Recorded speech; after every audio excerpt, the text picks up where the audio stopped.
10,000 गाड़ी चलाने का? साहब ये बात हजम नहीं हो रही। अभी हजम हो जाएगी। रामू, हमें मुद्दत से एक ऐसे ड्राइवर की तलाश है जो गाड़ी तेज भी चलाए और हिफाजत के साथ भी। उसका काम गाड़ी एक जगह से दूसरी जगह ले जाना होगा, और मेरी नजर में तुमसे अच्छा ड्राइवर और कोई नहीं है। हम तुम्हें एक ट्रिप का 10,000, 5 ट्रिप का 50,000 और 10 ट्रिप का लाख रुपया देंगे। अगर जिंदगी में तुम्हारी कोई तमन्ना है, कोई ख्वाहिश है, तो रुपया कमाने का इससे सुनहरी मौका तुम्हें कभी नहीं मिल सकता।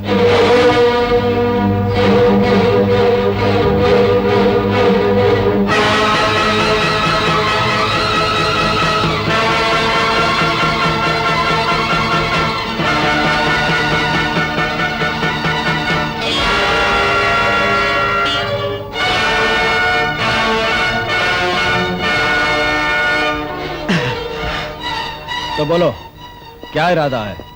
हाँ कहकर लाखों रुपए कमाना चाहते हो, या इनकार करके इस पत्रे के छपरे के नीचे अपनी सारी जिंदगी गुजार देना चाहते हो? नहीं, मैं अपनी जिंदगी के मकसद को पूरा करने के लिए तुम जो कहो वो करने के लिए तैयार हूं। बोलो, मुझे क्या करना होगा? चलो मेरे साथ। देखो रामू, ये दुनिया गुड़ियों की बहुत बड़ी दुकान है। बच्चे इन गुड़ियों के साथ खेलते हैं, इन गुड़ियों की शादी रचाते हैं, लेकिन हम जैसे बड़े इन गुड़ियों का सही इस्तेमाल करके इनसे दौलत कमाते हैं।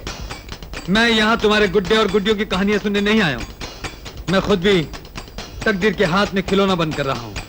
तकदीर ने जिस तरह नचाना चाह नाचता रहा। मैं तुम्हारे कदमों के निशान पर कदम रखकर सिर्फ इसलिए चल रहा हूं कि अपनी मंजिल तक पहुंच सकूं, अपना मकसद पूरा कर सकूं। इसलिए मैंने अपना जमीर बेच दिया और तुम्हारा हाथ थाम लिया। बोलो, मुझे करना क्या होगा? अच्छी तरह से समझाता हूं। यह है मेरा छोटा भाई राज से। मेरे 2 भाई थे जो मेरी आंखों की तरह थे, लेकिन कानून के हाथों ने मेरी एक आंख फोड़ डाली। अब सिर्फ एक ही आंख बची है। शहर से 8 मील दूर लाल गुफा के पास यह शख्स तुम्हें मिलेगा और खिलौनों का एक बक्सा तुम्हारे हवाले करेगा, जिसे लेकर तुम मेरे गोडाउन पहुंचाओगे। यह काम मैं इसलिए नहीं कर सकता क्योंकि पुलिस को इस पर शक हो सकता है, लेकिन तुम पर कोई शक नहीं करेगा, इसलिए काम तुम ही को करना पड़ेगा। Hello, inspector Ramesh speaking. आज शाम को शहर के बाहर एक कार में कुछ स्मगलिंग का सामान जा रहा है। अगर तुम उस कार को रोक सको तो स्मगलिंग का बहुत सारा माल तुम्हारे हाथ लग सकता है। कौन हो तुम? क्या नाम है तुम्हारा? तुम्हें मेरे नाम से क्या मतलब? तुम मुझे कॉमरेड कह सकते हो।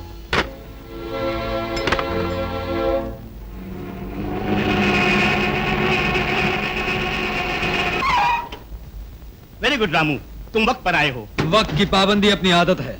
लो, ये बॉक्स गोडाउन में पहुंचा दो। रख दे अंदर।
Well done, congratulations.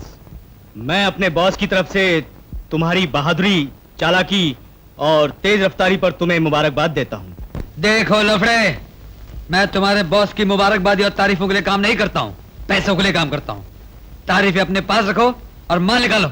ये रहा तुम्हारा माल, लेकिन हम तुम्हें देंगे नहीं, क्योंकि हमारा उसूल है कि काम निकल जाने के बाद हम उसकी कीमत नहीं चुकाते। और हाँ, ये तुमने जो थोड़ी बहुत तकलीफ उठाई है, उसके लिए हम तुम्हें ये अपनी तरफ से 1 रुपया देते हैं। ये लो और चने खाओ।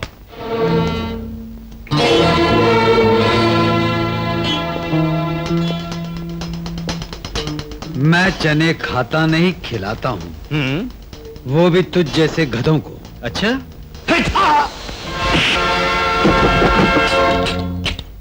रघु, राज,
ये लो अपना रुपया, चना खरीद कर खा लेना और अपने बॉस से कहना कि मुझे अपना रुपया वसूल करना आता है और मैंने कर लिया।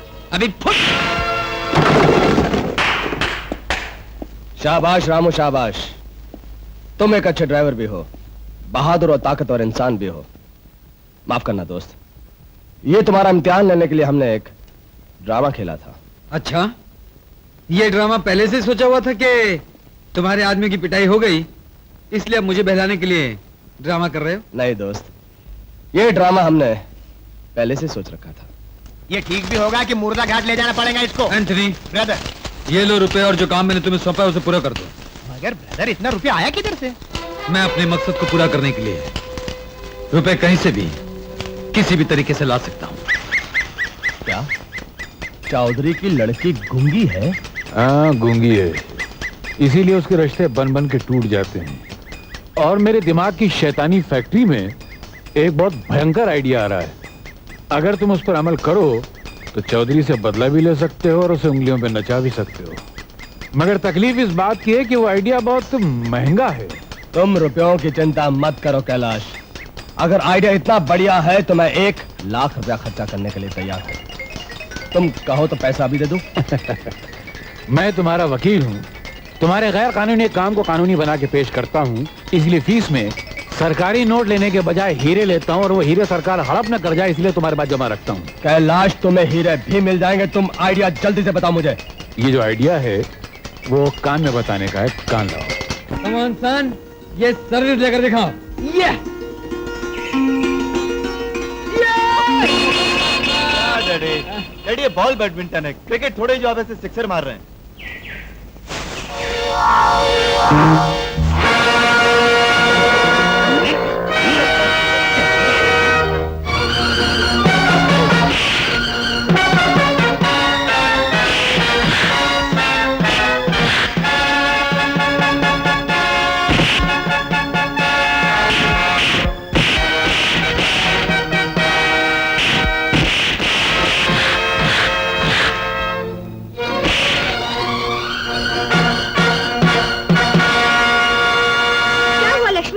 लक्ष्मी, बेटी। लक्ष्मी, क्या हुआ?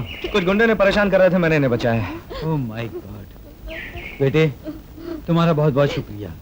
तुम हमारी बेटी के लिए फरिश्ता बनकर आए हो। मैं तुम्हारा ये एहसान जिंदगी भर नहीं भूलूंगा। कौन हो तुम?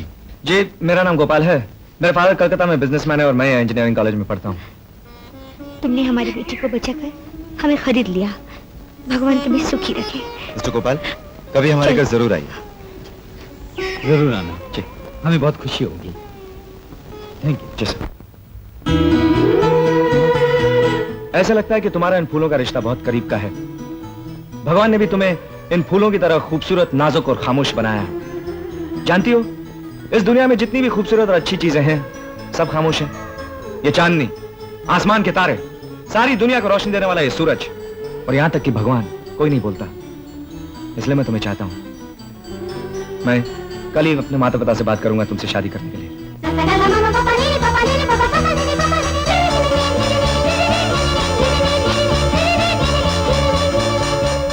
Yes sir. मैंने अपने माता पिता से लक्ष्मी के बारे में बातचीत की, आप लोगों के बारे में बताया, और उन्हें हमारी शादी पे कोई एतराज नहीं। सच? Yes sir. सच बेटा, मैं जज्बात में आकर तुम्हें फरिश्ता कह बैठा था, लेकिन तुम तो उससे भी बढ़कर निकले हैं। लक्ष्मी, तुमने एक ऐसा इंसान पाया है जिसने उस रोज तुम्हें बचाया, और आज तुम्हारी जिंदगी में खुशियों का चिराग जलाने आया है। जानकी, कुछ ही दिनों में हमारी लाडली दुल्हन बनेगी। Thank you. Bye bye.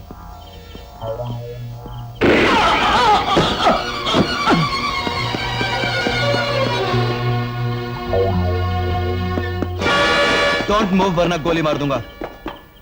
मैं तुम्हें कत्ल के इल्जाम में गिरफ्तार करता हूं। ले चलो। मूव। आपने मुझे अर्जेंट क्यों बुलाया? कोई खास काम है? रामू, पुलिस ने मेरे भाई को गिरफ्तार कर लिया है, और तुम तो अच्छी तरह से जानते हो कि मैं अपने भाई से कितना प्यार करता हूँ। वो मेरी जिंदगी है, मेरा अरमान है। बात की कोई जरूरत नहीं। ये बताइए मुझे करना क्या होगा और उसकी मुझे कीमत क्या मिलेगी? जो बोलोगे वो मिलेगा, लेकिन करना क्या वो मैं तुम्हें बताता हूँ। कल सुबह मेरे भाई को एक वैन के अंदर पुलिस स्टेशन से कोर्ट ले जाया जाएगा।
Thank you Ramu. जल्दी।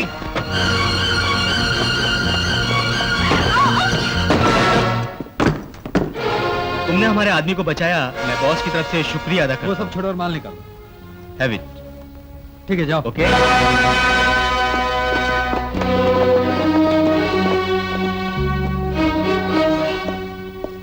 मिस्टर, क्या नाम है तुम्हारा? रामू। काम क्या करते हो? एवन गैरेज का मालिक हूँ और कार चलाना मेरा शौक है। और शायद मुजरिमों को कानून से छुड़ाकर भगा ले जाना भी तुम्हारा शौक है। इस गाड़ी में तुम एक मुजरिम को भगा के लाए हो ना? नहीं इंस्पेक्टर साहब, आपको गलतफहमी हो रही है। मेरी कार ये नहीं, मेरी कार तो ये है। ये रही बुक और लाइसेंस। न मुझे बुक देखनी है न लाइसेंस। मुजरिमों की मदद करना एक जुर्म है, और ये जुर्म तुम्हें किसी दिन हथकड़ी भी लगवा सकता है। अगर आपकी यही तमन्ना है इंस्पेक्टर साहब, तो भगवान करे आपकी हर तमन्ना पूरी हो। बाय।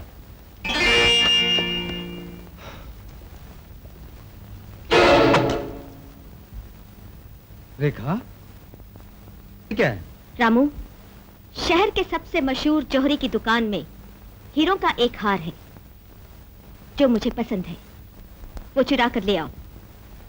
ये रही तुम्हारी फीस। रेखा, क्यों? काम मुश्किल है या पैसे कम हैं? या मैं तुम्हें चोरी के लिए कह रही हूँ इसलिए तुम शर्मा रहे हो? घबराओ मत, मैं किसी से कुछ नहीं कहूंगी। सिर्फ मैं तुम्हारे बारे में जानती हूँ। क्या जानती हो? यही कि तुम पैसों के लिए बड़े से बड़ा जुर्म करने को भी तैयार हो और अपने फायदे के लिए कोई भी गलत काम कर सकते हो। इसीलिए मैं तुम्हें ये रुपया देकर तुमसे चोरी करवा रही हूँ। तुम्हारे लिए ये कोई नया काम थोड़ी है। चलो उठाओ रुपए और शुरू हो जाओ। देखा, नाराज क्यों हो रहे हो? दुनिया के लिए करते हो, मेरे लिए भी करो। सच्चाई जाने बगैर तुम मुझ पर इल्जाम लगा रही हो। इल्जाम? तुम अपने ऐशो आराम के लिए, आलीशान जिंदगी गुजारने के लिए गलत तरीकों से रुपया कमा रहे हो, तो ये इल्जाम हो गया। हाँ, इल्जाम है, सरासर इल्जाम है। और जो तुम सोच रही हो वो तुम्हारी गलतफहमी है। मैं गलत तरीके से रुपया जरूर कमा रहा हूँ, लेकिन उस रुपए से मैं अपने लिए ऐशो इशरत का सामान नहीं खरीदना चाहता।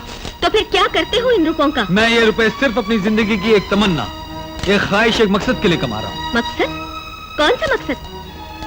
तुम्हारे दिलो दिमाग पर गलतफहमी की जो धूल जम गई है वो सिर्फ सच्चाई से ही साफ हो सकती है। तो सुनो, बचपन में मेरे हाथों एक गुनाह हो गया था, लेकिन इल्जाम किसी और ने अपने सर ले लिया और उसने सारी जिंदगी जेल में गुजार दी। वो कोई और नहीं, मेरी माँ है, मेरी अपनी माँ। क्या तुम्हारी माँ ने तुम्हारा इल्जाम अपने ऊपर ले लिया? हाँ, मैंने होश संभालने के बाद सिर्फ अपनी माँ को ही देखा है। मेरी जिंदगी को संवारने के लिए, मुझे पढ़ाने लिखाने के लिए उसने दिन रात मेहनत की, लोगों के कपड़े सिए, दूसरों के बच्चों को ट्यूशन दी और फिर उसे एक लाइब्रेरी में लाइब्रेरियन की नौकरी मिली। एक दिन जब मैं घर आया, मेरी माँ लौटी नहीं थी।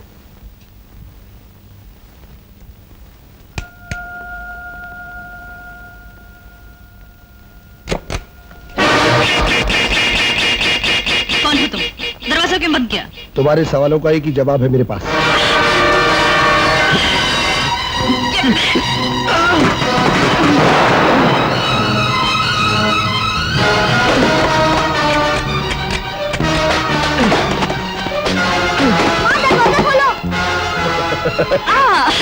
के कहा जाओगी?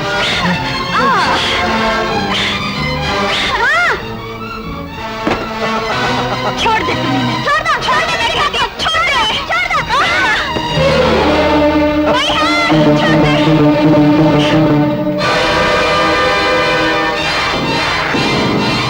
छोड़ दे तुम्हें, कुत्ते कमीने, छोड़ दे मुझे।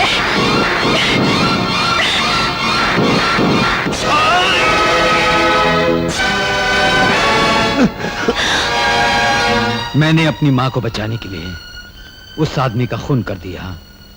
मेरी माँ ने इल्जाम अपने सर ले लिया कि उसने उस गुंडे का कत्ल किया है और उसे सजा हो गई। इस तरह मेरे भविष्य को चमकाने के लिए उसने अपने भविष्य को अंधेरे की काली चादर में लपेट लिया। मुझको आजाद रखने के लिए खुद को सारी जिंदगी जेल की पथरीली दीवारों में कैद करा लिया। इसलिए मैंने फैसला किया, जब वो जेल से छुटकर आए तो मैं उसे एक ऐसा खूबसूरत और आलीशान मकान तोहफे में पेश करूं जिसमें रहकर उसकी बाकी जिंदगी आराम से कट सके। मैं एक गरीब मैकेनिक इतनी दौलत कहां से लाता, इसलिए मैंने ये गलत रास्ता अपनाया। यही मेरी जिंदगी की आरज़ू है, मेरी जिंदगी का मकसद है। रामू, तुम्हारा मकसद बहुत महान है और तुम्हारी माँ वो इज्जत और शराफत की देवी पूजा के लायक है, जिसने अपने बेटे के लिए अपनी जिंदगी के जवानी के खूबसूरत साल कुर्बान कर दिए। लेकिन रामू, अगर किसी दिन तुम ये गैर कानूनी काम करते हुए पकड़े गए, सजा हो गई, तो तुम्हारी माँ के दिल पर क्या बीतेगी? और जब उसे पता चलेगा कि ये मकान पाप की कमाई से बनाया गया है, तो क्या वो उस घर में रहना पसंद करेगी? देखा रामू, माँ ने सारी जिंदगी जेल में इसलिए नहीं गुजारी कि जब वो लौट कर आए तो उसका बेटा जेल चला जाए। इसलिए पिछली बातों को भूल जाओ और आइंदा ये काम कभी मत करना। तुम्हारी जिंदगी के इस मकसद को पूरा करने के लिए मैं तुम्हारा हाथ बटाऊंगी। रेखा, मैं कितना खुश नसीब हूं कि मुझे जिंदगी के सफर में तुम जैसा साथी मिला जो मुझे समझता है, मेरे दुखों को अपना दुख समझता है। मैं तुमसे वादा करता हूं रेखा, मैं फिर कभी कोई बुरा काम नहीं करूंगा। कौन हो तुम और यहाँ क्यों आए हो? हम अपनी माँ के 3 बेटे थे और मैं सबसे बड़ा हूं। मुझसे छोटा आज से 2 साल पहले जब आप वकील थे, आपकी मेहरबानी से उसे फांसी के तख्ते पर चढ़ा दिया गया। और अब तीसरा, यानी कि सबसे छोटा भाई, आपके बेटे इंस्पेक्टर रमेश ने उसे खून के इल्जाम में गिरफ्तार कर लिया है। आप ही की अदालत में पेश होने वाला है। मैं इसी सिलसिले में यहाँ पर आपसे बात करने के लिए आया हूँ। तुम जो कुछ कहना चाहते हो साफ साफ कहो। तो साफ बात यह है चौधरी साहब कि अब सिर्फ मेरा एक ही भाई बचा है। हो सकता है वो मुजरिम हो, उसने खून किया हो, लेकिन आपको अपने फैसले में सिर्फ यह कहना है कि वो बेकसूर है। चौधरी साहब, आपको बड़ा आसान सा काम कह रहा हूं मैं करने के लिए, जो आपके बस में भी है। इसके बदले में मैं आपको इंसाफ कोई बाजार में बिकने वाला सामान नहीं है जिसे तुम जैसे घटिया लोग खरीद सके और अपने घर में सजा सके। इंसाफ वो तलवार है जो मासूमों को बचाती है और मुजरिमों का सर काटती है। वो पानी है, अगर बेगुनाह पिए तो अमृत, गुनहगार पिए तो जहर। और तुम जस्टिस चौधरी के घर पर भीख मांगने आए हो, यहाँ तुम्हें सिर्फ जहर मिलेगा। अच्छी बात है जस्टिस चौधरी साहब, कुछ ही देर बाद यहाँ पर एक आदमी आएगा और वही कहेगा जो मैंने अभी आपसे कहा। और मुझे यकीन है उस वक्त आपके इरादे बदल जाएंगे और आप मुझे जहर के बदले में अमृत पिलाएंगे और फैसला भी मेरे हक में करेंगे। ठहरो। देवी देवता अपने भक्तों की प्रार्थना सुनकर उनकी लिखी हुई तकदीर बदल सकते हैं, लेकिन मैं जस्टिस चौधरी का फैसला नहीं बदल सकता। नाउ गेट आउट, नहीं तो धक्के मारकर बाहर निकलवा दूंगा।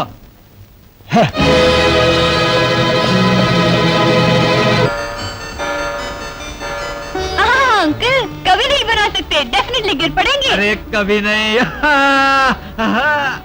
डैडी जरा संभाल के, अगर ये गिर गया ना तो आप एक लड़की से हार जाएंगे। Shut up! क्या बच्चों से शर्तें लगा रहे? और क्या तुम्हारे साथ लगाऊं क्या? मेरा क्या, लगाइए। अगर हार गए तो बच्चे आपका मजाक उड़ाएंगे। अरे कभी नहीं। देखा, जीत मेरी हुई। Victory is mine. अरे लक्ष्मी, गोपाल, अचानक कैसे आना हुआ? मैं जानती थी लक्ष्मी ने जरूर यहाँ आने के लिए जिद की होगी, इसीलिए तुम बगैर इतला दिए आ गए, है ना? मुझे मालूम था लक्ष्मी ज्यादा दिन हमसे दूर नहीं रह सकती। अरे गोपाल भाई, फोन कर दिया होता हम गाड़ी लेकर आ जाते।